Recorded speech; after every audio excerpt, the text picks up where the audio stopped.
Hey, can we get a fit check right now? Fit check, little Japanese kimono. I know you. I know you're about that.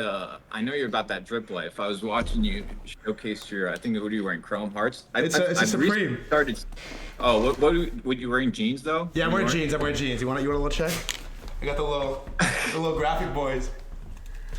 I saw it start to get on trend. It's really interesting. What surprised me when I started watching some of your streams, bro, is you guys have been spot on with a lot of this meme coin culture early on, bro. Early on. I'm talking like Q1, bro.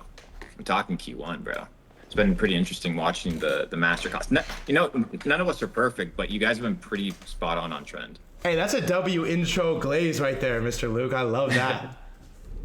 How you I been, dude? started. You know who shilled me Mog actually? It was Luca when it was like 80 mil market cap. I had no idea about it, and then I started tapping into it, and I was like, okay, these guys understand how the internet works and how to make a a culture coin, which was something I hadn't been seen before. Like you'd seen memes, but once you kind of bridge the into the whole dynamic of using GIFs, using emojis, and all that type of stuff, it gets crazy.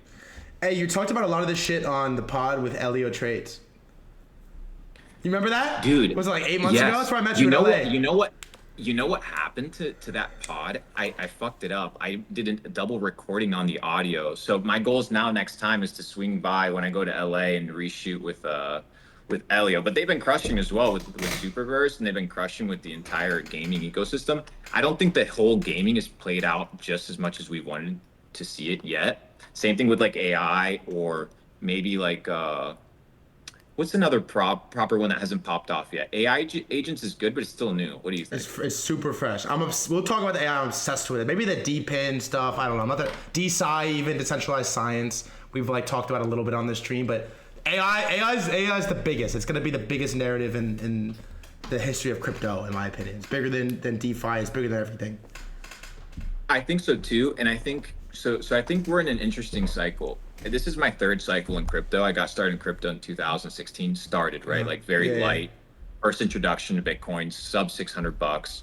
2017 was my first bull run, kind of round tripped it with everybody, and this is where you saw, I would say, maybe the first run of like what you would call like utility shit coins. You'd have like the Denta coin that went to like $1 billion market cap, and Denta coin was a coin that was it was supposed to be a chain only for dentists. Like that's the type of gimmick that was rolling around. But See, nonetheless, there was money to be made. Then the 2020 bull run was interesting, and I think my entire premise for meme coins, this narrative was predicated on last bull run's narrative, which was NFTs. And that's, I think, when I started following your content was last bull run. Did you have an ape last time? yeah, the mutant ape. Fuck yeah. Okay, Fuck yeah. So yeah. Fuck I yeah. remember, bro. You see, I've been tuned in. I've been tapped in.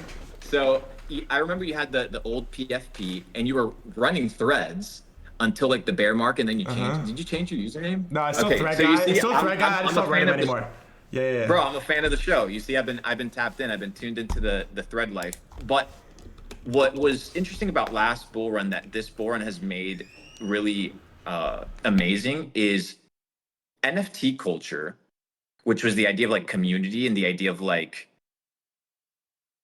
not necessarily having a utility in order to be able to kind of have a product in the marketplace wasn't really captured because you had limited units, you had high floor prices, so somebody couldn't really commit 30 cents to join Mog or join Pengu or any of these things. They can't commit $2. So the entry price was really difficult, and the visibility of it was hard. So now you're going to see a lot of these top tier projects start cooking up tokens that are going to allow new liquidity, new injection of users. And I think the whole like Pudgy Penguins play, which was, to me, it was a blessing just to see how it rolled out, because it's such a positive for the entire space that Pudgy does well. Because what it does is it sets a precedent for every other project that has been able to survive the bear market on how to inject new users and new liquidity and new people into their ecosystem. So it's been something really cool to observe.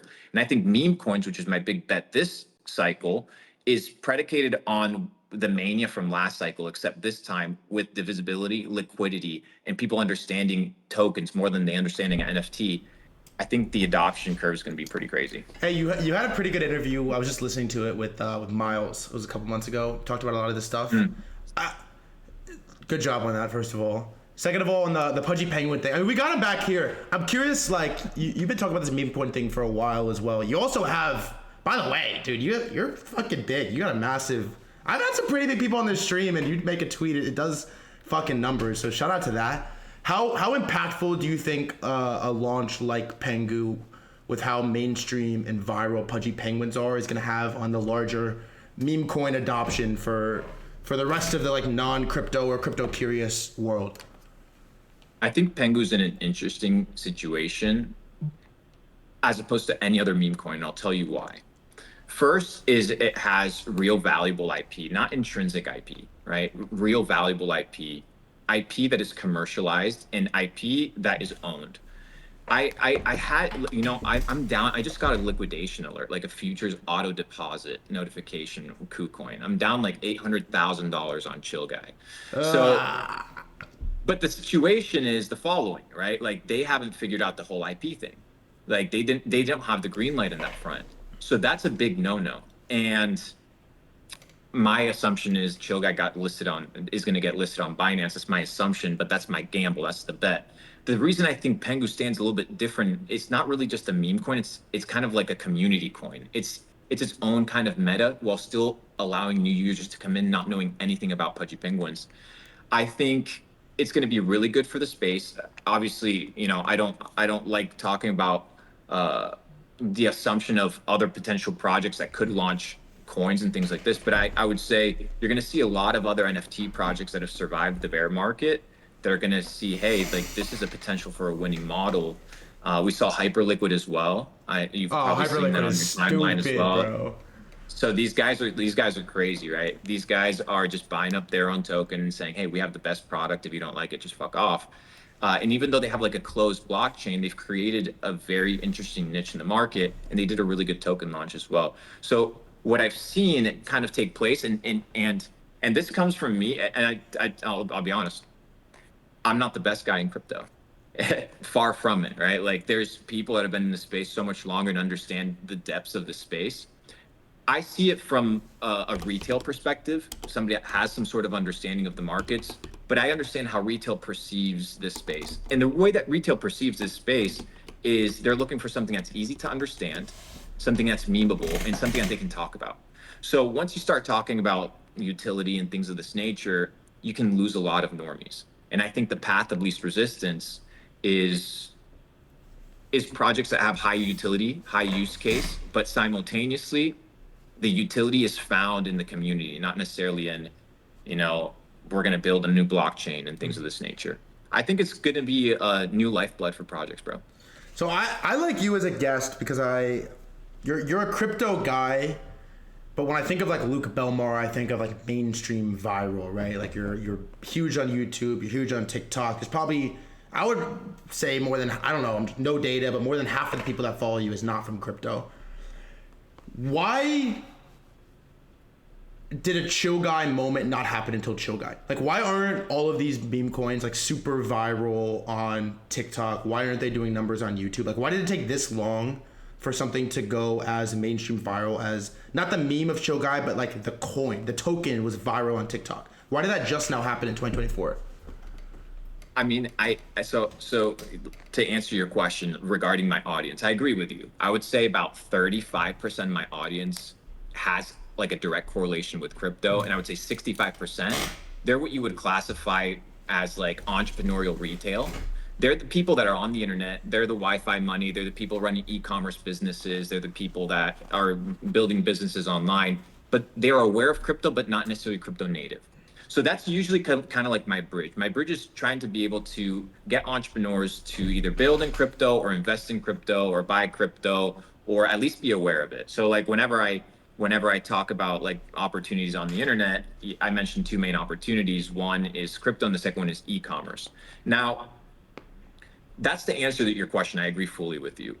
When I consider Chill Guy, the thing that makes it interesting is you need to follow action steps of the individual, right? So the action steps of the individuals, they're scrolling, they see one of these people talk about this coin, they swipe up, they leave TikTok, and then they probably either open up the App Store to download a wallet, or they open up the wallet. In this case, they're probably downloading Phantom or something like this, running a Face ID or running a moonshot and instantly buying the coin. So the path of least resistance now isn't the fact that there's distribution, because I remember last bull run, right? There was a lot of stuff that was taking place with Binance Smart Chain, you remember, but it was so hard to bridge over, right? So many people were lost in the process. Remember like the whole Safe Moon craze and like all these people bridging over, it was viral. But today we have the path of least resistance, like mobile tools, mobile applications have allowed users to fulfill instant gratification of these like pieces of content really quickly. So I think that's one of the factors. The factors where we see social media bridging into crypto now more than ever is because of mobile. And this is what I've been telling a lot of founders, is do not neglect your mobile build out, because if you're trying to hit retail at a normie scale, you need to be able to tap into where they are. And they are not on desktop. Like the average person is not on desktop. So it's like, if they're on mobile, what's the path of least resistance? That's why I think TikTok, Instagram Shorts, IG Reels, IG Stories are going to be really good paths of marketing for a lot of crypto projects. What do you tell the 65% roughly of your audience that is not crypto why they should get in it? Because I would imagine there's some diehards in here, but then there's also people that are maybe finding this for the first time that don't know shit about shit. Like, what do you tell the 65%? So the 65% of people that are aware of crypto but aren't necessarily native to the space, the conversation is very simple. It starts with, what is money? And once you go down the rabbit trail of understanding what your money is, who makes it, who prints it, the fraud that's behind the fiat system, then you begin to ask more questions. If you're not going to be, once you recognize that fiat is a scam, the question is, well, what's the answer? And naturally, you just have to evolve into a better form of money. So before we talk about investing, we talk about wealth preservation. So you have to preserve the money that you make, because these guys aren't out here trying to, make a 10x. They're okay with making 30% on their money every couple of years, 20%. They're running a business. They don't want to worry. So the first thing I tell people is you need to be able to maintain the integrity of the purchasing power of your dollar. So if I pay you right now 10 grand for consulting, if you were to just put that in JP Morgan Chase and you were to withdraw it 10 years from now, the purchasing power and value of that $10,000 would not be the same.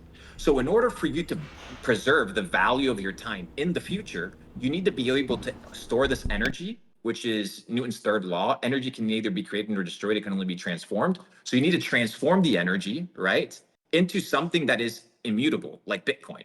So if you transmute your energy, your work, into fiat, it gets deflated because they're stealing from it. If you transform your energy and your attention into Bitcoin, it appreciates because it's an asset that can't be printed more of. So what you're doing is you are going against the second law of thermodynamics, which is when energy gets expended, you create entropy. Entropy is chaos, right? And that's what fiat causes. But in order to break that kind of paradigm, you save in Bitcoin. So that's what I tell people, right? Like the basic thing is save in Bitcoin. It's your best saving mechanism. And that's the kind of the pill. From there, you kind of expand into the markets and to the opportunities. But like I said, these are bear market conversations, right? At this point in the conversation, I'm okay shilling certain things at certain parts in the bull run, depending on metas. Are they right all the time? No, far from it. But there's certain metas that last 3 months, there's certain metas that last 6 months, and there's certain trends that last a couple years. You have trends, kind of like these NFT runs a year or two, then it dies off, then runs again. Then you have narratives. Narratives would be like your Web3 or your bigger things. On your narratives, you have Bitcoin, you have Ethereum, you have Solana, you have these kind of big ideas that are taking place. What was the narrative behind Ethereum in 2017? That it was going to be what? The Bitcoin killer. So that narrative is what drove the price up. What's the narrative that drove the price up last bull run from $1,500 to 4,300, 4,200 was NFTs. People had to buy ETH in order to buy NFTs. So my assumption was that the driver of Ethereum was the demand for NFTs, and that was the conversion. Today, you have Solana and you have a lot of things that are taking place. They're taking a lot of liquidity. So Solana is a little bit shaky. Ethereum's a little bit shaky, but they have the ETF. So my conversation with the normies at this point is I don't tell them to get into the markets. In fact, probably in the next 6 months, I'm fully rotated, fully 6 to 8 months, fully rotated out of crypto. I've made Whoa. really, yeah, of course, absolutely. When My goal is to leave 6 to 8 months. 6 to 8. I've already cashed out a decent percent. What happens if Bitcoin goes to 160? Right? Like, okay, there's a good idea for return. Altcoins can rally 300, 400, 500, 600%. But over the last week, altcoins are down 30%, 40%. This means you, me, and the average person that's a holder, their net worth is down exponentially over the last week. And that means that now your coins have to double in order for you to just break even. At certain thresholds, making more money isn't going to change your lifestyle, right? So it's like if you have $10 million, making 15 might change slightly, but if you drop from 10 to 5, your lifestyle changes drastically. So it's about a wealth preservation game. The crypto markets will be here tomorrow. Uh, I've made terrible plays in crypto over the last couple of years, and I've made great ones. The goal is to always be able to continue having more chips so you can continue playing. Never go all in on a single pick. Never go all in on a single meta or a single narrative. Understand that 99% of these things do go to zero, and that the main utility that we're running off of is the narrative and the momentum and the trend and the attention that's behind that narrative. So, a big one. I think it hasn't caught on. I think it's going to catch on when Grand Theft Auto catches on. And people trolled me. People Whoa. trolled me. People trolled me on the internet about it. But even if Grand Theft Auto doesn't introduce it, my friend, I do believe that uh, it'll bring the hype, which is the idea of in-game currencies and the idea of building your real life in like the three-dimensional world, but working in the digital world. And you work in the digital world and you kind of live in the real world, and that's kind of how it works. Grand Theft Auto is going to revolutionize this. I think a lot of these big influencers are right when it comes to gaming. They might not be right on the timing, but they are right on the trend. And I think, for example, the Grand Theft Autos of the world are going to be the catalyst for people to start paying attention. So I think that's one of the big metas. I'm not super heavily invested into them. I did like a seed round or angel round for Dark Times and a They're couple kind of of these tough other to ones. invest in, dude. It's like there's not that much. So hard, bro. It's Yeah. tough. It's tough. So it's once again, it's like there's certain narratives that you just go off of trend momentums. You see what people are talking about, you see what's hot, and then you kind of play that game. So from a utility standpoint, it's hard. From a hey, can I make money on this? Then there's a chance. Hey, can I ask you an off-topic question real quick? Anything better. Don't lie. I won't. Are those color contacts or no? No. Them joints are crispy, bro. All right, Thank you, bro. thank you. On a serious note, you were talking about last cycle a little bit. What was the biggest crypto mistake that you made in the 2021 bull run? Okay, I made three major mistakes. We'll talk about a rotation mistake. We'll talk about an investing mistake, and we'll talk about a building mistake. Let's talk about a rotation mistake. It hasn't happened to me yet this bull run, but it happened to me last bull run where I rotated out of my pancake swap, like my full bag early. So I did a spaces with who was it? CZ, not Spaces, Whoa. Clubhouse. Remember Clubhouse? Yeah, of course. So I did a Clubhouse with CZ back in Really? the day. And yeah. And this was when Uniswap had just launched. It was me, Luca, and then another buddy of ours, Sai, who runs Involio. Okay. It's a trading app. We were at the Ritz in Atlanta, and we're like, bro, we were like talking about Uniswap. This is like 2019, like DeFi summer 2019. And then there was a Twitter beef between CZ and the founder of Uniswap. Like, this is how I make my investments. Like, I know it sounds crazy, but I'm like, okay, CZ is now talking about the dexes and like, hey, he's gonna come after like Uniswap's lunch. It was very visible in the interaction. So I started figuring out what are the dexes that are built on BNB. There was this old man, I think it was like Crypto Dad or something like that. It was like the only Binance Smart Chain video on YouTube at the time. And PancakeSwap was at a $25 million market cap. I think the APY for like staking at the time was like 14,000%. It was some ridiculous shit. So at 25 mil market cap, I buy 1% of the circulating supply of PancakeSwap. Now, I'm gonna call him out because he's gonna laugh. Phase Rain hits me up. He calls me in 2020, is it? And he's like, yo, should I buy SafeMoon? Like that he calls me, he's like, yo, should I buy SafeMoon? This is when the shit's kind of going off. And that's when SafeMoon migrates over to the Binance Smart Chain. So they migrate over the contract, and then I'm like, okay, I'm gonna sell. I sell really, really fast at like the 20 to 26 to $30 mark as soon as SafeMoon hops over, and then I chill in stable coins. That proceeds to go up to I think $42, $46. It doubles from there. But my stack was really big, and my high conviction was deterred by a quick rotation. And you've probably seen it, and it happened to me I think as well with Dogecoin. Is your bags like sit there and linger and linger and linger for months, and the moment you sell, they pop off, and it fucked me. So like I did that with PancakeSwap. I ended up making $5-6 million on it. I should have rotated more. Should have been a bigger bag, but it was enough. Trading mistake. Leverage. The first dump from 60,000 down to 45,000. If you look at the double top of Bitcoin last bull run, I remember I hit up. I think it was Bybit. It was three exchanges. Bybit had just rolled out, Binance, and I think it was KuCoin. And I opened up all the apps and I was like checking the balance, and it showed and it displayed 0 on all the balances of all the apps. I'm like, why isn't it working?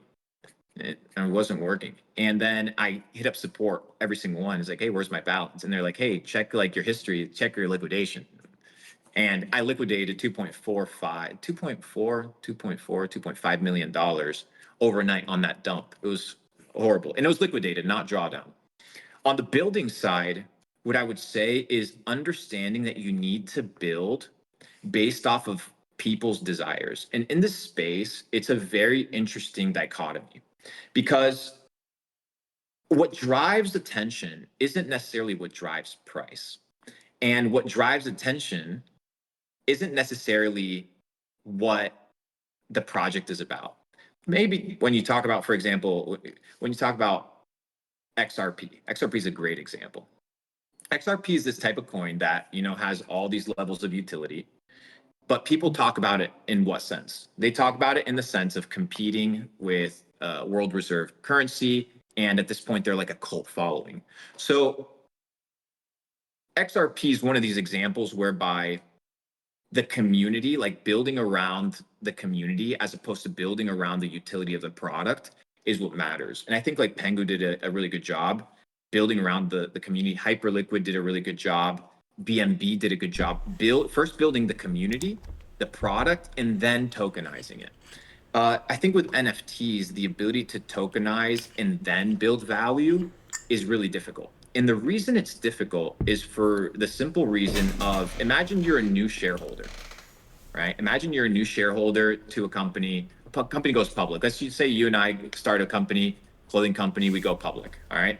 Public stock, day one, right? The company hasn't generated any revenue, but we're just like pre-revenue. We're going to sell our shares. What happens now as a founder is you have to do the following. You have to manage the community. You have to manage the company. You have to increase revenue, and you have to manage the floor price.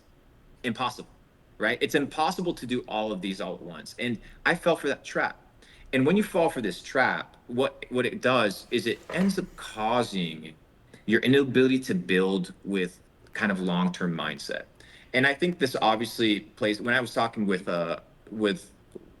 one of the founders of a company that's listed on NASDAQ, he said, we live for the next quarter. Like we live for the next quarterly report. Nothing matters. There's no future except hitting your numbers so that the stock can pump. So when you look at NFTs, when you look at crypto, unless you have a real true community that uses the product and is really rallying behind what you're talking about, what you're doing, then what you're going to do is be chasing the survival of your floor price or the survival of your chart forever. So you have to swap the script. And I think over the last couple of years, the script has been kind of shifting from, instead of tokenizing first, tokenizing second, right? And building the product. And if you have the ability to build a product that has monetization attached to it, then you're going to see explosion. We saw it with Juke, right? Like they built a fucking sick ass product. They made the ability to use Solana so much better. They absolutely crushed it, and then they tokenized. So I think that that's where we're going to start seeing a lot of tokenization, but from real companies. And I think over the coming years, people are going to understand that the tokenization at the beginning is good, but it's not always the narrative or the trend that one should follow. Because if there's pre-sales, if there's VCs, if there's, like all these rounds before you, once it hits open market, and once it hits Binance, it's down only. So if you want to hit Binance or hit these exchanges and you want an up only trend, then you have to have a community that utilizes your product, that fucks with your mission, vision, brand, and values, and ultimately gives you the ability to focus on the company and the community and not necessarily the floor price or the chart, which will take care of itself. So building the community, building the product, and then tokenizing, as opposed to the opposite way around. Yeah, by the way, it might get lost because you said a lot there, but I actually think it's based take, which is tokenizing second, like launching the coin, the NFT, the token, whatever it is, after product market fit and getting successful is actually, like, that's why I think base is going to be successful. And I had Jesse Pollock come on, and it's funny, he said like exactly this.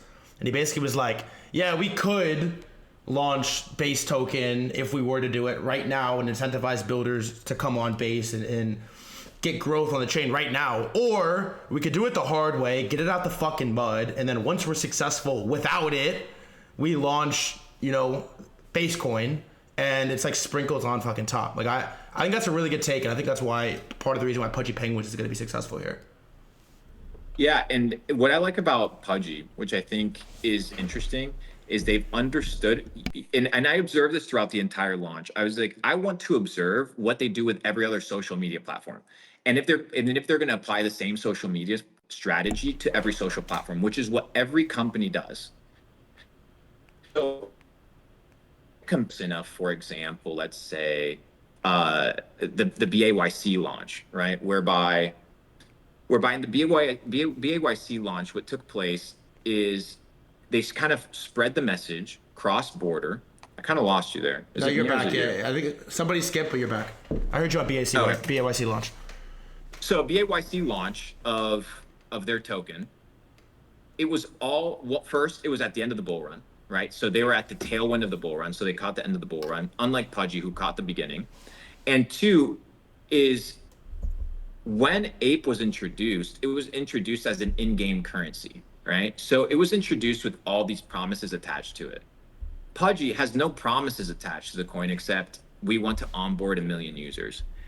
And what Pudgy is doing differently is, instead of looking at floor price and instead of looking at what the token is valued at or what the NFT is valued at, they're looking at onboarding users. So, like Luca hits me up, and the metric that he talks to me about is how many people are watching my videos.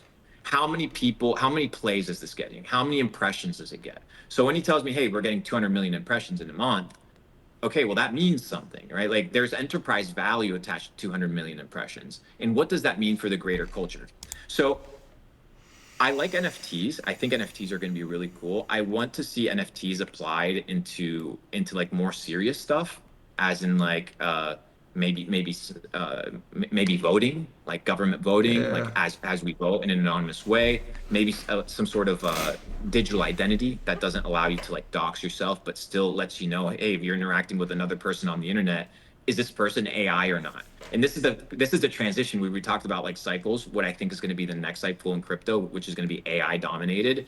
It's just going to be bots trading against bots and algorithms trading against algorithms. People are going to be honeypotted into a Telegram group with 2,000 AI bots in there, and they're going to be the only real person, right? And it's like, that's what's going to happen. So how do you fight that? When I was talking to the TON team, they're working on everybody's kind of scratching their head. How do we authenticate humans versus all these machines, especially in crypto? So I think NFTs or some sort of soul-bound experience gives you the ability to like authenticate humans. So I'm looking for these use cases in NFTs. But I don't know. I wouldn't say I'm never going to invest in crypto in the near future, but my involvement, I would say, in the space, this bull run, I would say climaxes due to the fact that next bull run, there's going to be so many artificial intelligence participants, so many artificial intelligence accounts, so many artificial intelligence influencers. We're talking 4 or 5 years from now, things are going to be extremely different. I don't know what that means for the markets. Maybe you'd like to tap in. I don't know what that means for the stock ecosystem or the commodities game, but I don't know. I'd feel a little bit odd competing with algorithms and bots Yeah. on buys and sells. So I might just end up being a Bitcoin kind of guy over the near future as I kind of just continue building businesses on the internet. Are you, Luke Belmar, worried about being replaced by AI? So no, because of what my main business is. So like my main business is investing, and and where I get my investments is through my network. So Capital Club, which is my in real life physical experiences, physical events club. This people travel all over the world, get together. That's where I get my deal flow. So in order for AI to replace me, AI has to create physical experiences, has to create the ability to put people together, and has the ability to be able to negotiate on my behalf. So my move away from the digital into the physical is, like you said, it's a hedge against AI. So my goal right now is to figure out what is AI going to commoditize. For example, AI is going to commoditize software, SaaS. I think SaaS is going to be harder and harder to launch and harder to monetize because it's getting cheaper and cheaper and more powerful. But what are the things that AI cannot commoditize? Well, it can't commoditize relationship. Like it can't commoditize our relationship. It can't commoditize us playing a match of ping pong and wagering $50 on it and the experience, shit like that, right? Yeah. So there's going to be a premium to in-person relationships. There's going to be a premium to in-person experiences. There's going to be a premium attached to in-person relationships. So kind of I know it sounds counterintuitive to what I'm currently doing, but my pivot is into basically the real world where I think there's going to be a premium in the near future as the internet becomes commoditized by AI. It's a wholesome take. I like the take. I like to think that that's true, and I tend to believe you there. All right, going back to crypto, there was this tweet, Mr. Belmar, that was made. I wasn't gonna ask you about it. I What think tweet? this Zach XBT made a tweet, and he basically said we briefly spoke about it. He basically said I made a tweet first. I said, what should I ask Luke Belmar in 100 minutes on stream? He said, ask him why he was caught fabricating his life story, and ask him why he promoted all the biggest bundled GPU DPIN grifts. For context on my end, this was sort of dropped in here with zero context. There's no thread. There's no like receipts. There's no like article. Like I have nothing to go off of. So I kind of wanted to just throw it out there because chat wants me to ask, Twitter wants me to ask. So I don't know. As much as you want to say on the fabricating life story, go ahead. So my story is as legit as they come. And for those that are new to me, I'll kind of share it with you. I come from Argentina. I came in the early 2010s with $200 in a suitcase. Thankfully, my uncle's a pilot, so I was able to get a flight for free. Started pressure washing basketball courts, cleaning toilets, everything and anything that I could do in order to make money. And the first interaction that I had with the internet, it wasn't, courses, it wasn't social media. It was somebody telling me that there's this thing called stocks. And I was waiting tables at the time. So I bought the book, Reminiscence of a Stock Operator. I started getting into the basics. This was when Robinhood was just out. I remember buying my first stock. It was these biotech penny stocks, trying to make money on it. So that was my first interaction. I was waiting tables at the time. And I was waiting tables. You get tips in cash, deposit them into the ATM. They would reflect 2017, 2016, 2017 rolls around. The bull run is in full effect. And we realized, hey, we got to make more money. Me and my brothers were living in a 1-bedroom apartment with a tech guy. My younger brother sleeping in the kitchen. I sleep on the couch, and my brother sleeps in the office. Pay $200 a month for rent. And that's how I got started. So I had to learn everything. I had to learn Facebook ads, I had to learn Shopify, had to learn ClickFunnels, had to learn ads, had to learn social media marketing. And then I just took off. 2020 rolls around, and I have my lucky break in ecom, thanks to COVID. COVID in 2020 gave me what I would say is kind of like my glitch, like the glitch moment in the matrix. And what this glitch moment is the market tanks, everything goes to shit. But before that, everybody's already buying from home. So what do I decide to do? I learned e-commerce, thankfully. And I say, well, The craze right now is sanitation products. We saw it. It was a craze. But within a couple weeks, maybe a couple days, anybody that was in ecom at the time remembers all social media platforms, they started banning all sorts of utility that had to do with like sanitization products, like toiletries, things that people could price gouge, like a mask. They would sell it for $30 instead of 3. Amazon was like, you can't do that. Shopify was like, you can't do that. Facebook was like, you can't sell ads to this. Like, you guys are price gouging. So what I said, I was like, well, if I can't sell sanitation products to people, I'm going to sell sanitation products to pets, because people treat their pets the same way that they treat themselves, right? Or in fact, they treat them even better. So I started launching sanitation products for pets and household products. We ended up doing over $16 million in revenue, did extremely well.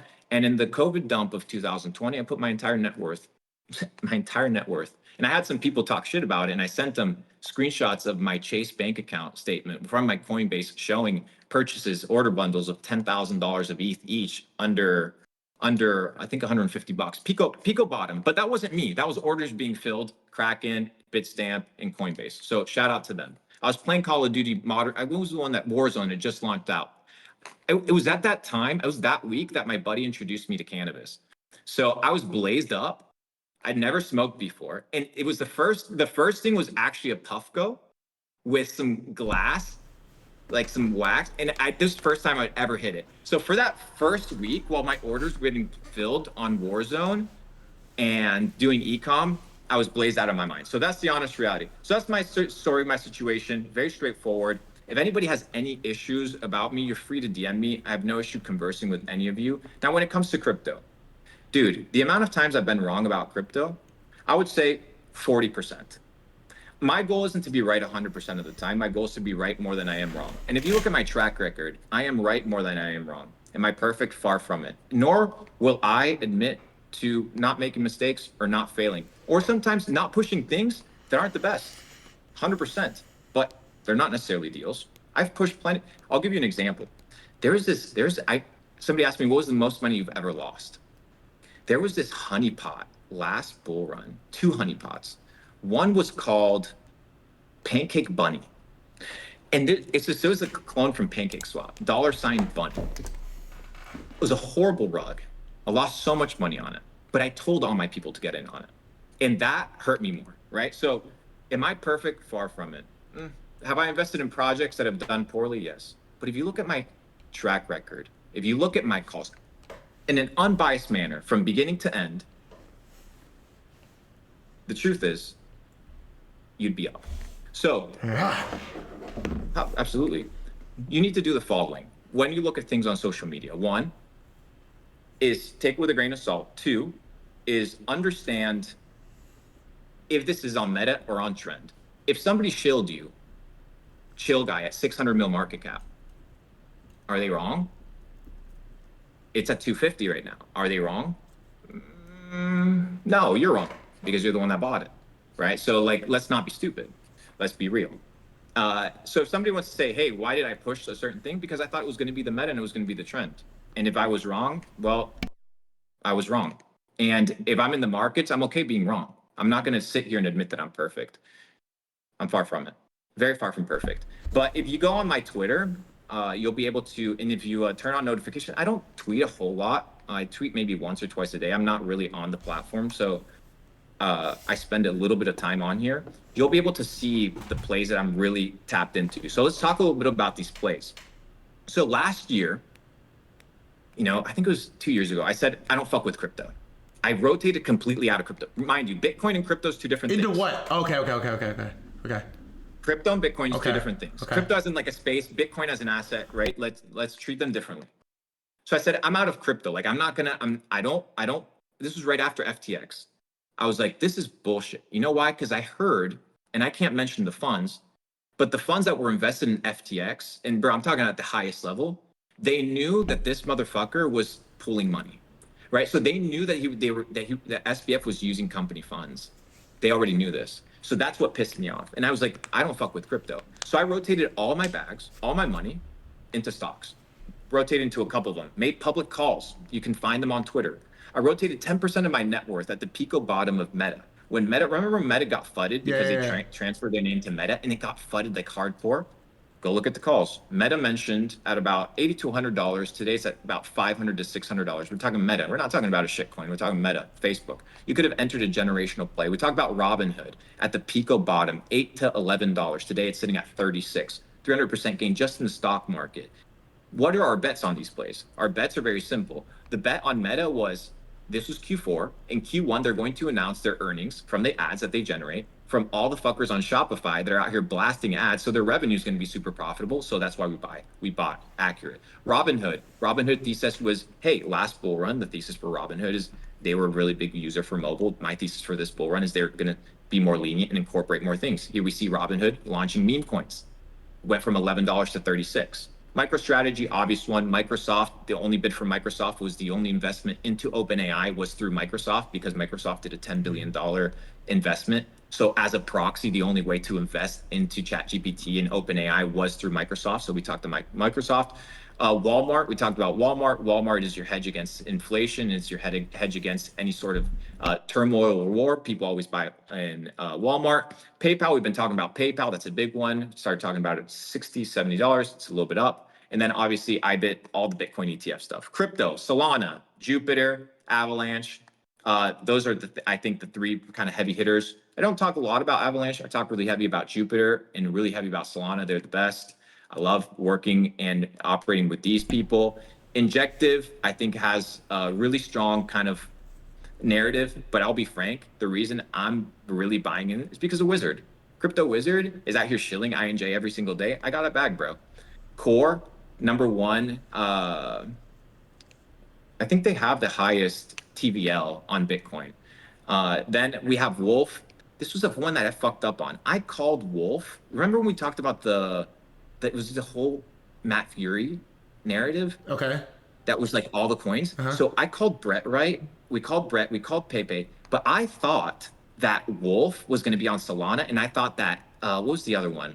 Andy was going to be on Binance, on Binance, but they all ended up being on the same chain. So if you actually see all the top ones, I think they end up with if I'm shilling it, sorry guys, OX67. I think they all finished with those like contract address, but they all ended up winning on the same chain. So I fucked up on that one, wrong chain with the token. BitTensor, obviously, Fetch AI, pretty good. GPU, low on revenue when it comes to their GPUs, still getting pushed by some of the biggest people in all of Twitter. So my marketing is on them.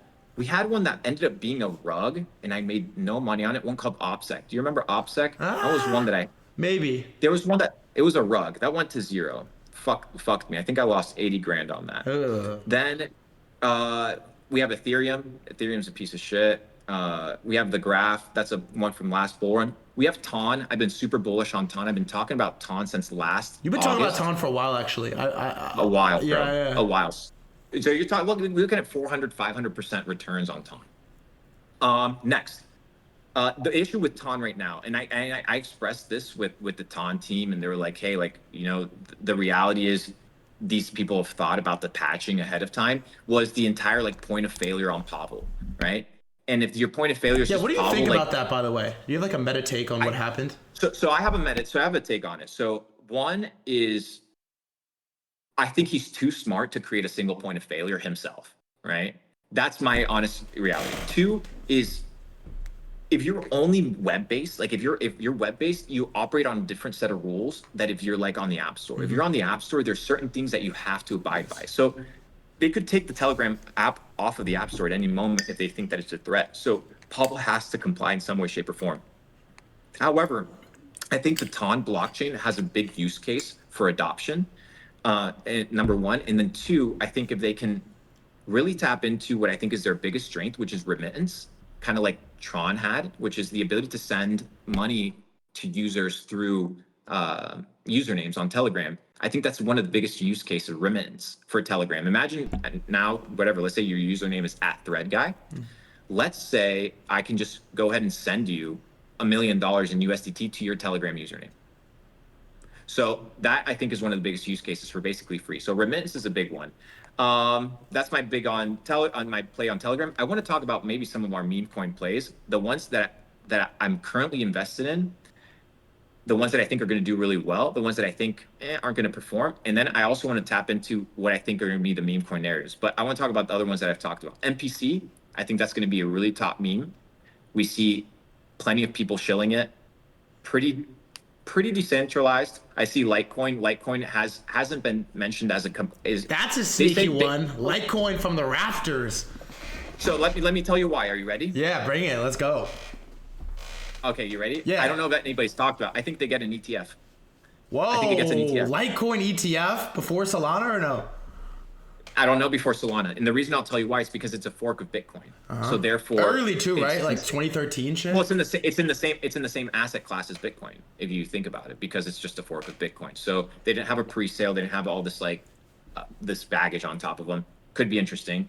It's a shit coin, but once again, like it doesn't really make a difference at this point in the market. You have to kind of run the narratives. I have Mantle, it's pretty good. Doge, I've been in Doge. I think my big plays for meme coins is Doge, Brett, and Pepe. I think Brett gets to the thing that I like that you talked about base chain. You like base a lot, right? I know you're a base fan. It's not just the fact that I like it. One is they're one of the best capitalized teams in the world. For sure. Two is we're entering Trump administration. Coinbase is they're about to be super OP, right? Like they're about to be super OP. And I think right now there's something taking place in Europe known as MiCA, M-I-C-A, and it's the SEC of Europe, right? So why do you see Bybit? Why do you see Coinbase? Why do you see all the top exchanges, Binance in the world building DEXs? Because MiCA, M-I-C-A, this new agency, is going to be the SEC of Europe. So unless you're MiCA compliant, you're not going to be able to operate in Europe and offer services to European customers. That's why I think Hyperliquid has a real use case to take Binance's launch, Coinbase's launch, because all these people are going to have to start taking off users. This is MiCA. This is applying January 1st. I talked to all the people from exchanges, bro. Like I'm telling you, this is coming January 1st. You're going to start seeing it, right? Futures getting taken off, margins being taken off. It's going to become really interesting. People are going to move to what? DEXs, DeFi. So you see all these big companies hedging with building a DEX because they know that their centralized exchange could be at risk. MiCA applying January 1st.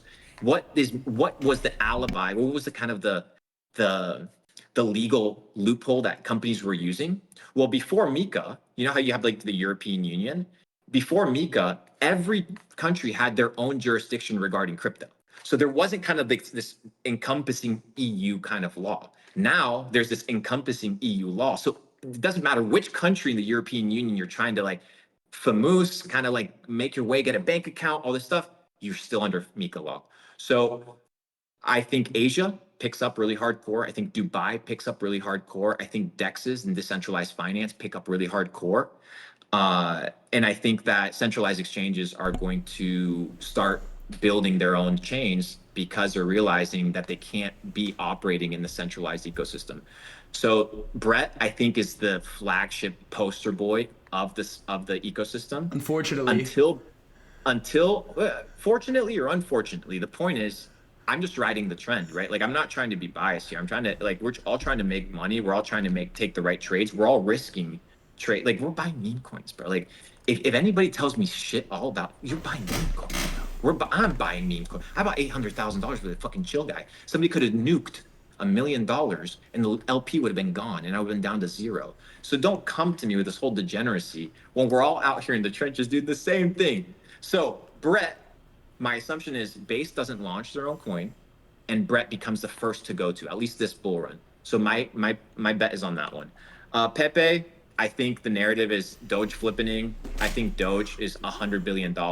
And obviously now it's in mindshare because of Elon. Go back and study all of Elon's tweets regarding Dogecoin. I think might be one of the biggest Dogecoin holders in the world. And I think because he's a super genius, I think he spotted the meme coin trend last bull run. Yeah. And I think he just positioned himself with Doge as a really safe meme to kind of push, but I think he has a fucking huge bag. Maybe that's just me, but if you go and look at his tweets, he's out here helping the devs, donating money. I don't know. Yeah, I mean, they named the fucking government department after Doge as well. It's a meme coin, bro. It's a meme coin. Then I have KCS, KuCoin. I have a couple exchange. I got Mog listed there. I got Bonk. I think Bonk is cheap. Bonk is good. Bonk is sneaky. I like Bonk. I think it's good. They generate revenue. They got a real product. I like Mog. You know, the entire kind of like LA ecosystem and everything's just pushing the views. So shout out. Hopefully you guys crush it there, and obviously Pengu, because they've really been able to figure out this entire narrative from top to bottom. Now, let's talk about meme coins. I made a thread on my meme coin plays for Q4. Let me pull it up. Let's talk about it. Let's talk about it, man. Let's talk about it. What's your thesis on meme coins 2025? Mr. Belmar, I did all the large holdings of Mog. I traded a bunch of the coins. I was holding Retardio for a while. I was holding a lot of these meme coins. I'm gonna be honest with you, dude. For the last, I want to say 2 months, since late October, have been unable to focus on anything in crypto that isn't AI. Like, since the I'm not gonna give you the full shill, but from the moment that I saw Truth Terminal and Goatius Maximus, ticker GOAT, it has been difficult for me to imagine a narrative that is bigger than this. So I still think that traditional meme coins are still going to be massive. I think you have good bags, by the way. I like the Brett play, like the Pepe play. It makes sense. It's going to be massive. I have stupid bags of Mog. The reason I think the AI narrative is massive is for 2 reasons.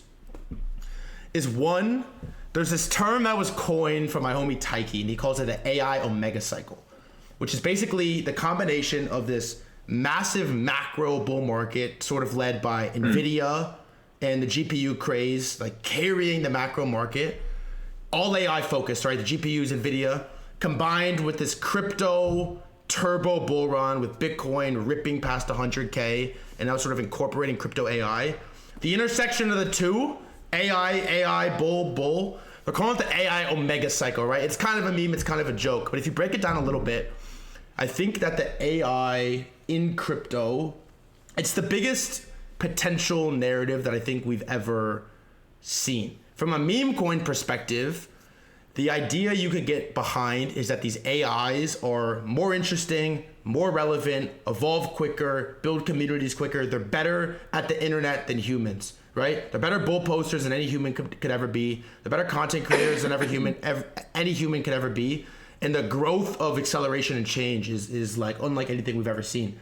So I think, interesting, when you think about it like this, is last cycle, part of the reason NFTs went so crazy is because everybody understood owning things digitally on the internet. Anyone that's ever played a video game understands the Fortnite skin narrative, right? So it was very easy to sensationalize in your head, wow, how crazy can this get? How big can it go? How high can Bored Apes go if they actually build the metaverse? You could fantasize over it.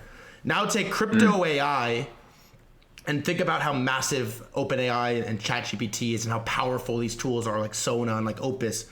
And you can sort of, the tech is okay, but the fantasy you can build up in your head of how big can this get in AI crypto, I think is like a behemoth that we have never seen before. I wasn't here for DeFi Summer. I wasn't here for 2017, 2018, but it is hard to unsee Truth Terminal. It's hard to have your 0 to 1 ChatGPT moment and like forget it. You can't forget it. So I agree. And this is why I agree. AI can't get tired. That's it. Like that's my entire thesis. If we're talking about community building, the most difficult part of community building is the community. And I know that sounds hard, but to be honest, to everybody listening and everybody in crypto that's on the community, you guys make it really fucking hard for founders. Like you make it really fucking hard. Like you make it hard to build, you make it hard to like grow because it's intense. AI doesn't feel these emotional pressures. AI doesn't give a fuck. Like it's operating under a specific set of rules and premise. And I think that you're right on the community building side of stuff. I think it's all about probabilities and it's all about data. So if it knows that it's getting engagement or likes or the path of its objective is a certain narrative, then it's going to push that narrative. And I think the community building aspect needs to can dwindle and make a founder demoralized when the price is low. AI doesn't give a fuck, right? Like it'll still show up the next day. And if it's a cult following, I don't know. Did you see? I posted a tweet about AI agents actually the other day. See, I can pin it. Let me find it. 2 days ago. It says, Let's see. AI agents will have a profound impact on crypto, December 14th. I will be diving deep into this meta and finding those winning agents with cult followings. Banger. Key is cult following. Banger. Because the followers need to be obsessed with the AI agent. Like they need to see it as daddy, right? It needs to be kind of like the pacifier to the crying baby. They need to come back and they just want to have fun. So I think the ones that find those followings, and I saw it with Goat CS Max. I haven't bought it, but I see some of the tweets and bro, that shit's so crazy. It's the best. It's the best. It's the best. It's over the top and it's hilarious. And I think having legacy is important. Having the narrative is important. Being a first runner is important, and also it has brand recognition and it has mind share. So I've been seeing you shill it, bro. I've been seeing you shill it. Hey, I'll tell you this. The second best time to buy Goatius Maximus was yesterday. The best time is today. But all right, here's a framework question for you. Is AI crypto shit is new, the same way that NFTs were new last cycle, the same way that DeFi was new. What is your framework and like mental model for how you approach an emerging sector, something that's so new where there's no targets, there's no history to base it off of? Like, how do you come into a new sort of vertical like this and figure out what to buy, how to play it, how to approach it?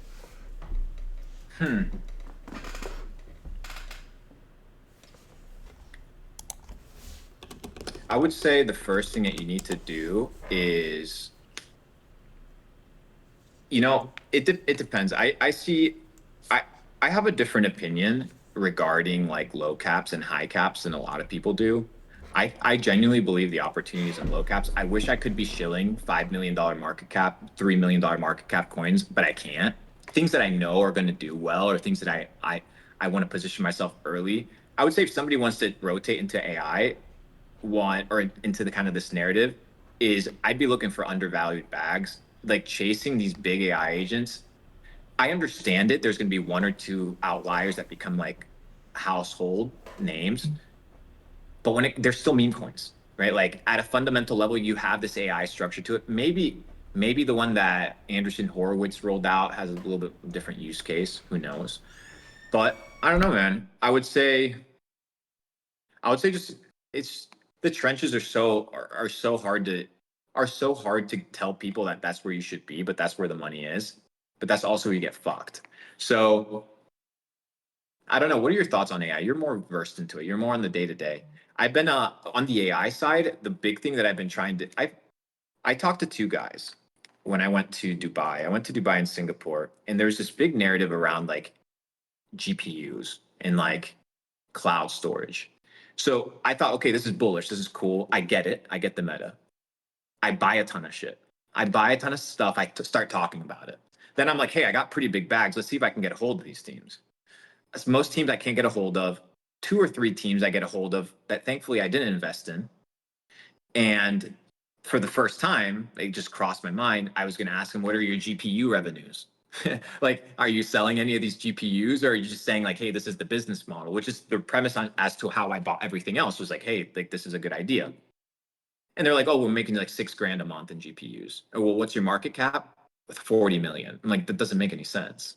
Like, but at a market cap of 40 mil is low. You know what I mean? Like, it's a low market cap, but there is no real revenue attached to it. So that's my bullishness on AI is on trend.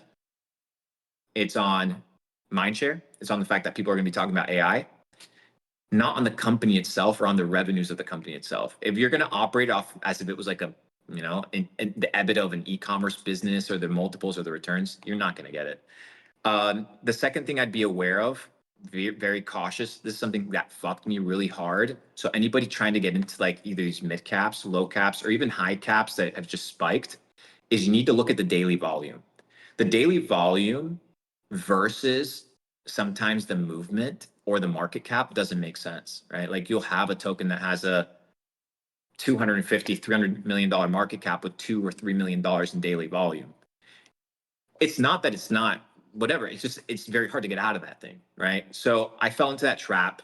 I did it, right? I buy into these coins, 100 mil market cap with $1 million in volume, $1.5 million in LP, get wrecked, right? So I would say on the buying on the low side, but obviously there's more trench risk there. What are your thoughts, bro? I think you have some pretty good takes. I think the AI thing is tough because I honestly think we're in the first inning of it.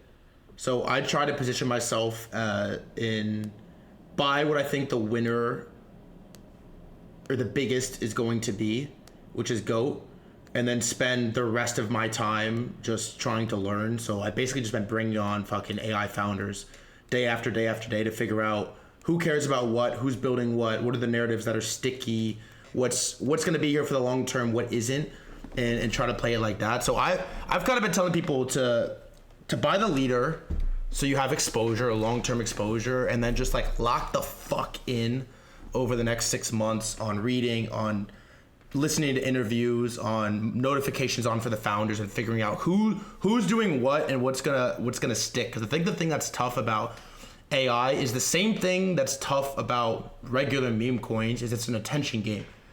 And attention is zero sum, and attention is very fleeting, especially in crypto. The thing that's hot, Yeah. Chill Guy was the biggest thing in the fucking world 2 weeks ago. Well, I haven't Fucking seen it on my crazy. timeline today, you know?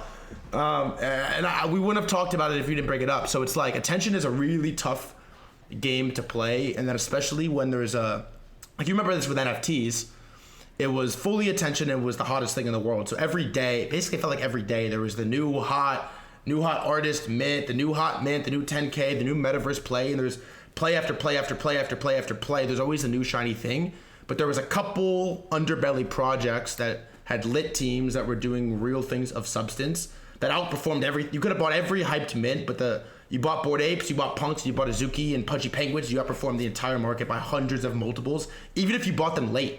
Like even if you bought Bored Apes at 10 ETH, you still outperformed everybody by many, many, many hundreds of percent. Same with Pudgy, same with Azukis.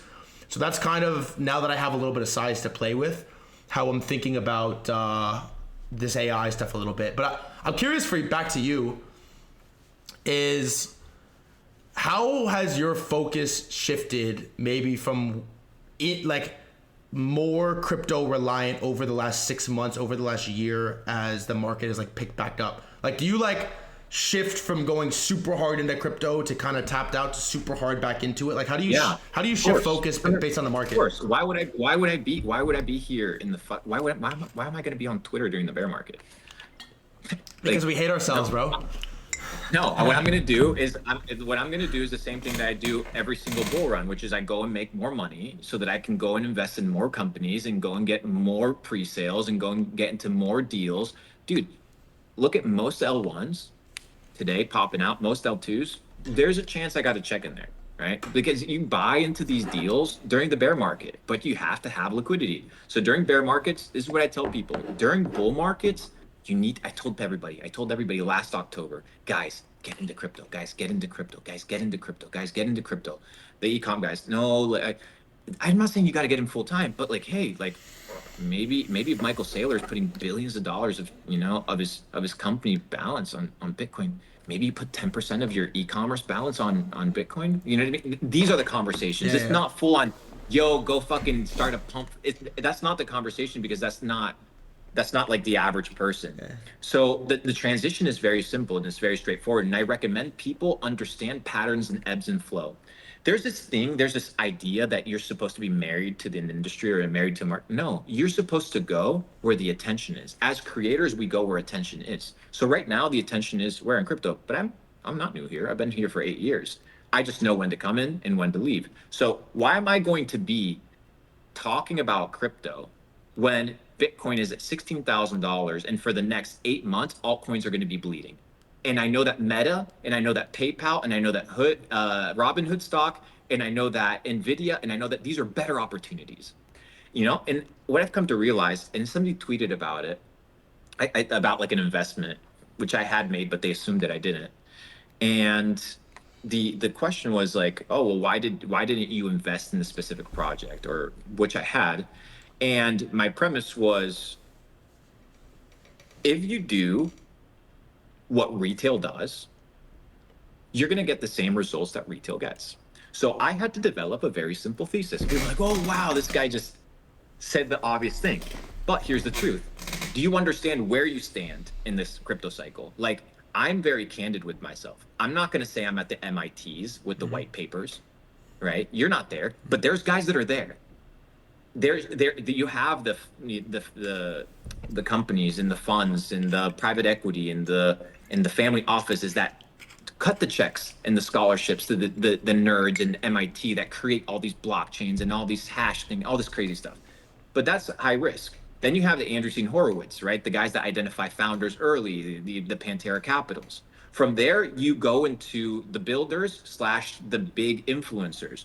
So you'll see the likes of Becker, who just joined us on Pudgy. I saw him. I saw you just joined us there. I wasn't aware. That's pretty cool. You have kind of like your main social celebrities, you know, like the founders of Solana, your Meow, you people that are kind of like in the space, but they're on the bigger side. They're influencing what? Not necessarily retail first, but the crypto space. So they're talking to the crypto space. That's the next phase. The next phase is rich retail, and then the next phase is retail. If you're investing and the information that you're getting is the one that's being fed to retail, then you're going to be the last one. I don't talk to retail. I talk to rich retail, which is people that are building e-commerce businesses. And then I talk to the person that's a normie in crypto that understands the space. The moment the gas guy starts talking about, we know the story, the taxi driver, whatever, it's gone. And I think that this year they begin talking about these things because it's faster and faster. These cycles are going to be faster and faster because the booms and the busts are going to be quicker because social media has the ability to inject a lot of fuel. I mean, if you would have told me that, fuck, I don't know, Popcat goes from $2.1 billion to 1.1 in a 40% retrace, and everybody's like, that's disgusting. But in a normal market, anybody that's holding meme coins knows that that's a normal thing. So you have to really be able to play your hands right. And I would say at this point in the cycle, I'm looking for my exit signs. I'm not saying I'm out of the market. I'm looking for the smoke, right? That's saying, hey, you know, like the bags are going to start getting cleared out. Last bull run, I placed a short on Luna. I was one of the few people that publicly placed a short. I heard you talk about this a little bit in the Miles pod. Talk to me about this. It was posted on Instagram because I had gotten last bull run, my Twitter got banned because I called Joe Biden a communist. So I had to go through. Did you really get banned? What? You got banned? Yeah, I got banned. No way. What did you say? You got banned on Twitter? Yeah, last bull run, I said Joe Biden is a communist. I got banned. What's the website? BBB? So you know the Better Business Bureau? Okay, yeah. So I filed a complaint to Twitter on the Better Business Bureau, and they got back to me and they responded. I got my Twitter account back. Yesterday I went to go look for the thing, the Better Business Bureau review for Twitter or X, and it was wiped out. Elon, imagine having the power where you can literally go and delete all one-star reviews. There was nothing there. So I got my account back, but for the time being, I was talking about things on Instagram. I was talking about things on Clubhouse because I didn't really have, I had an alternative. I had a profile called Asset Vendor. I no longer have access to it, unfortunately, but I was talking and tweeting on that one. So people that were following me back then, they were following me on that platform, but then I got the account back.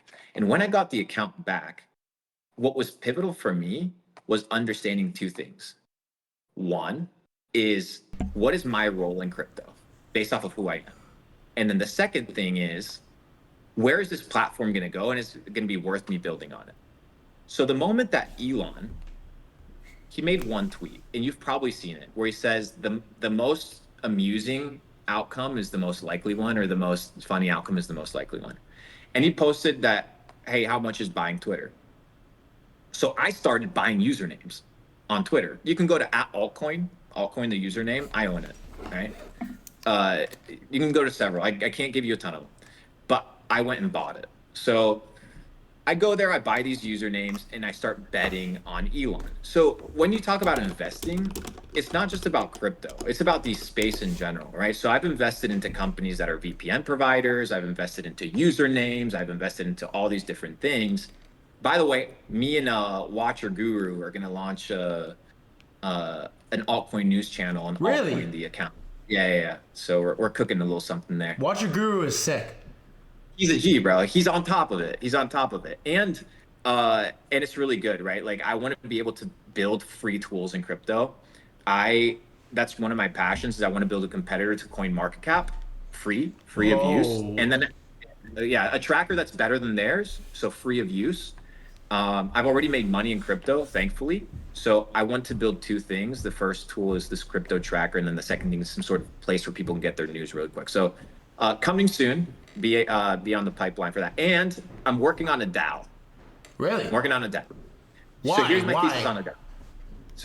So two things. One is I need a place to gather my community, right? So like, I get a lot of deal flow and investment opportunities that I can't necessarily take, right? So if I can create a free DAO where I can literally just have people from my community be part of it, and I can offset deal flow that I may be is extra or that I may not want that somebody else may want, is going to be important. So I've been looking at the idea of DAOs, but not like voting decision when it comes to like chains and things like that. I want it to have some sort of real use case, you know? So part of me for Capital Club is I'm building physical locations, biohacking centers and things like that. So like voting rights and things of like, where do we place a biohacking center? Where do you build a cigar lounge and things like that? I know it sounds crazy. It's not very crypto Hey, do you know related, what Echo is? Echo from Kobe. Have you seen that? Yeah, I saw it.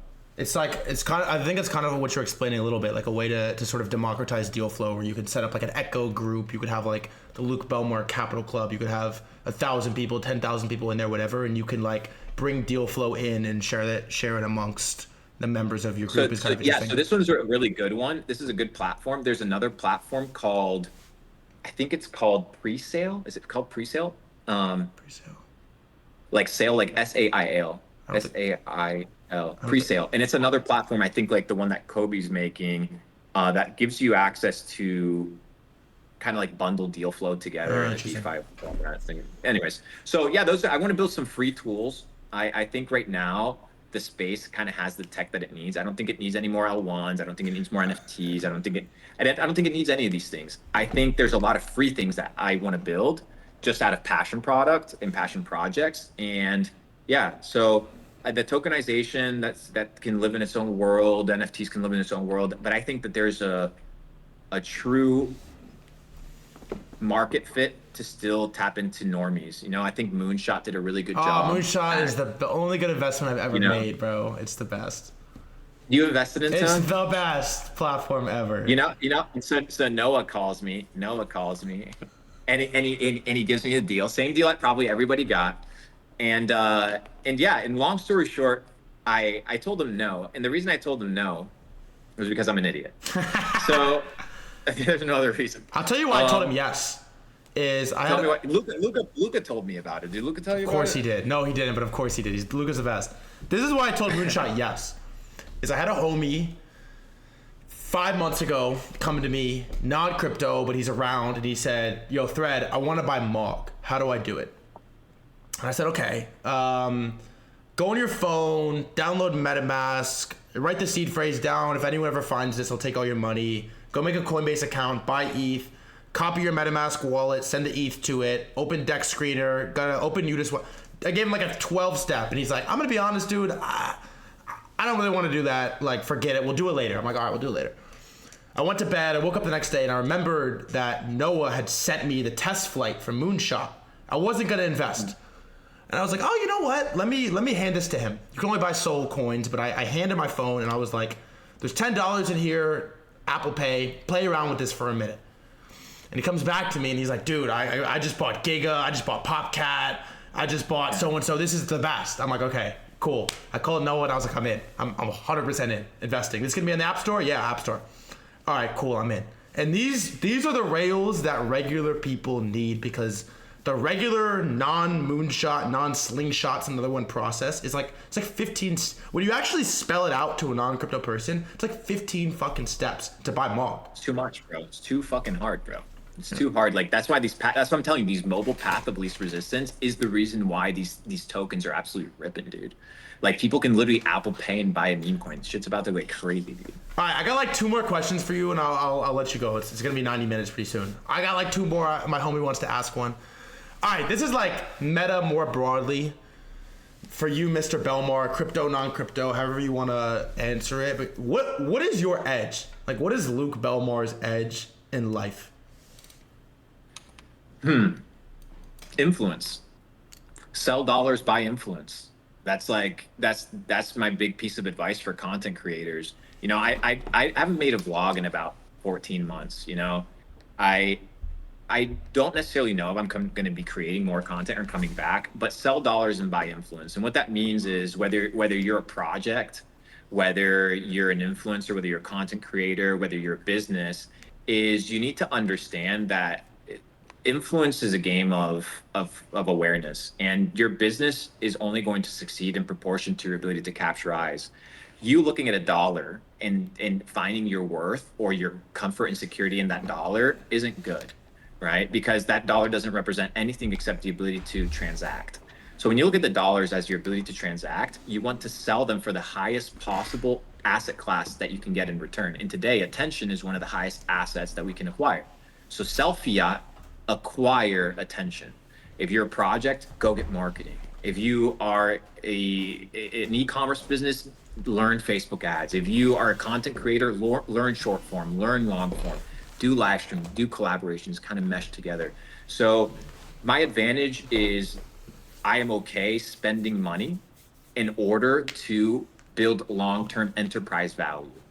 And if you spend money upfront in order to build long-term enterprise value, regardless of the darts and the bullets and the punches that people throw at you, when it's all said and done, the enterprise value and the value you've created in the space will kind of reflect itself. So sell dollars, buy influence. That was a banger. I got my homie OG here. He wants to ask a question too, so I brought him in. What is good? All right, so like you've obviously made a lot of crypto investments in your life so far, right? And maybe just a few. So I got a question, and I think it's like a banger one for you. What's your ideal crypto angel check? Like, are you looking for a certain time in the market, a certain vesting cliff? Like, describe it, you know? I'm going to give you my deal flow versus in why mine is a little bit sweeter than the average person, and then what you should do on the average case. So if you're like an average like angel, first of all, especially in crypto, in the bear market it's different, but in the bull market you have to be able to offer something more than a check, right? Like the check isn't enough. Everybody's got bread. Like I'm rich. Everybody, there's so many rich people, bro, right now. Like let's not get it mistaken. So projects know it ain't the money. In a bear market situation, they're hungry. They need to check. Bull market, they need something else. So what can you offer to them that money can't buy, or that is really expensive for them to buy? So for example, Thread, right? Thread going and putting together a bundle of influencers, Web2 influencers, right? To talk about something, right? Or to hold a plushie or anything, right? His cost is going to be significantly reduced versus the cost of, let's say you go to like a Web3 marketing agency that has all these people. So what is your kind of edge or advantage there? Is that you can go to a project and be like, well, I'm not going to cut you a check necessarily, but the values that I have access to a network, I can connect you to X, Y, and Z. You need to be able to find what is the edge that you can give to the project. To me, it's influence, right? Like I can talk about something, 1,000 people show up, like I put out a tweet, 100,000 people read it, 1 million people read it, I get 100 million views a month, right? So like I understand that the edge that I give people is eyeballs, but not everybody can give eyeballs, and that's okay. So you need to ask, what can I give that isn't money? Devs is a big thing. Community building is a big thing. The amount of projects that are just starving for good community management, good community moderation, social media management. Dude, all these kids, and Thread can probably validate this one. All these kids that were making like money in Web2, like running an agency, like flipping Discord, like sneakers on a Discord, flipping usernames, their marketing skills, the multiplier that these kids can make in crypto, offering the same exact service is like 3 to 4 to 5x.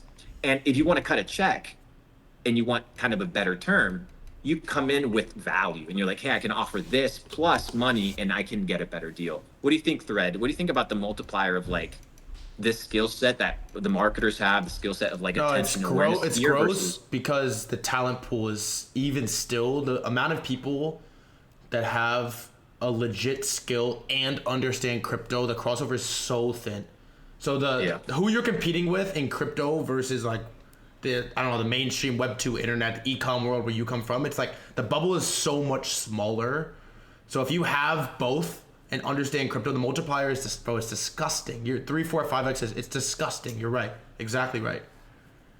So I would take that value, because it's a multiplier, and inject it into your deal flow. So it doesn't matter if you're a small guy or a big guy, that can take place. And then if you want to get best deal flow possible, number one, bear market, you have to be cash intensive. If you're worth 8 figures right now, or if you're worth 7 figures, if you got a couple mil, say a couple 100,000, understand that the next bull run, people are like, oh, there's no next bull run. Bro, come on. If we're in fucking crypto, bro. Like, there's always something. There's always the next thing. Like, we know it. That's why we're here. We're not married to a trend. We're not married to a bag. We're just playing the flow, and we know this. So when the next thing rolls around, you take your 100K and you turn it into a mil. You take your million, you turn it to 5. Don't be so motherfucking greedy at this stage in the bull where you want that extra 40%. You want that extra 50% that you're willing to compromise your bag over the long term. Last bull run, I did 8 figures, right? This bull run, I want to get to 9 figures. So slowly this multiplying effect. And it's really amazing because anybody can do it. All you need is a mobile device and access to the internet, and anybody can become an investor. And I think that's why Wall Street is shitting their pants, because they're realizing, oh fuck, the game that we were playing, how we were getting rich, now people like Thread, who should be at a fucking McDonald's, like flipping wings, and Luke Belmar should be at a fucking Buffalo Wild Wings flipping wings. You know what I mean? Like that, like, come on. That's what these motherfuckers think. These guys now have access to like 100x's, like 100x gainers. Like that's a glitch in the matrix. Like, get the fuck out of here. So take advantage of it. Understand that technology has allowed us to compete with the best of the best. Wall Street can't come into this business. We'll fuck them, bro. We'll fuck them left, right, and center, bro. Do you understand the amount of times that these people are going to have to understand the game to understand how the trends work? We have such an advantage. So take advantage of the opportunity while it exists. Make money. Don't over leverage. If not, don't touch leverage at all. Under low cap meme coins is the key. And if you want to invest, don't invest into projects and seed rounds during the bull market. Wait till the bear market. Save your coin, save your dry powder. Go all in on a few high conviction plays, and you'll be sitting across like me, getting tweets of disdain and hate. Hey, that straight was nuts. Also, now I gotta say this: Chad is on your ass for drinking out of a plastic water bottle. Hey, coconut water, my friend. All right, we got one more celeb question. We got Raspberry here, my other roommate. One more celeb that I'll ask you. I think I follow you on X too, bro. Do I follow you on X? I don't think so, but like, you should really, make that happen. What's the username? No. RASMR. Yeah. Anyways, dude. Proverbs 23:20. That convinced me to buy Bitcoin. Buy the 23:23. My bad. 23:23. Buy the truth and never sell it. Okay, Epic, no. Right? Yeah, that's a banger quote. My question is, do you think we should be a net seller right now? Because my port is up like 70, 80x as of like a year ago. Should I be like a net seller? So a few things. It depends on what you have, bro, and it depends on the size of your bag. Like, if you're looking at your bag and you're like, yo, like I'm living in Mykonos, and I'm living in Ibiza for the next 30 years. Like, I've done my net worth calculations. Come on, yeah, I've done my net worth calculations. What I spend a year versus how much my life. If you got enough to go, bro, you got enough to go. Like, you don't have to be risking things that are unnecessary, right? So you need to gauge your lifestyle. If your lifestyle is going to multiply 3, 4, 5 times, if your net worth multiplies, then okay, maybe. If your quality of life isn't going to improve with an extra 2, 3x, just play safer gains, bro. Play safer gains.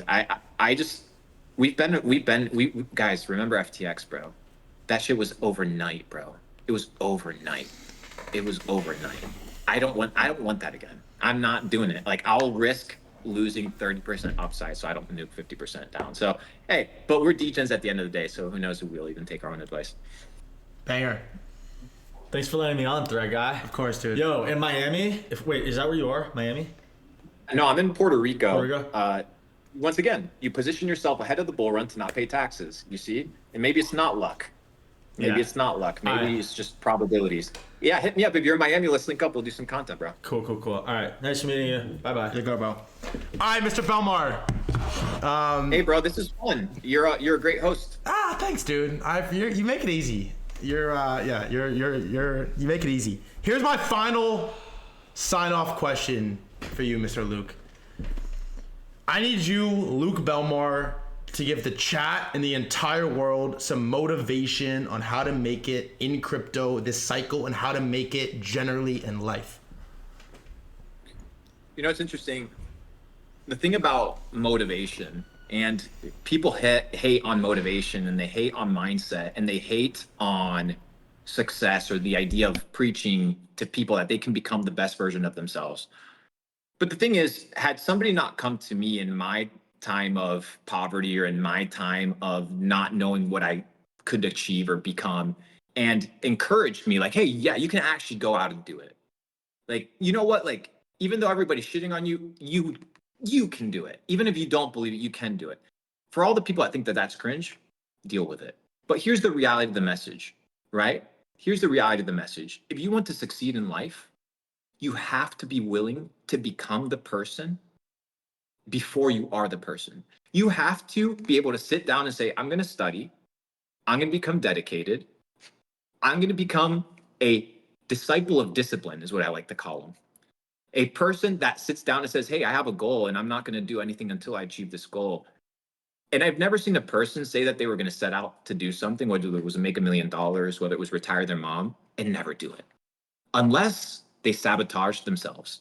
So the motivation is simple. Motive.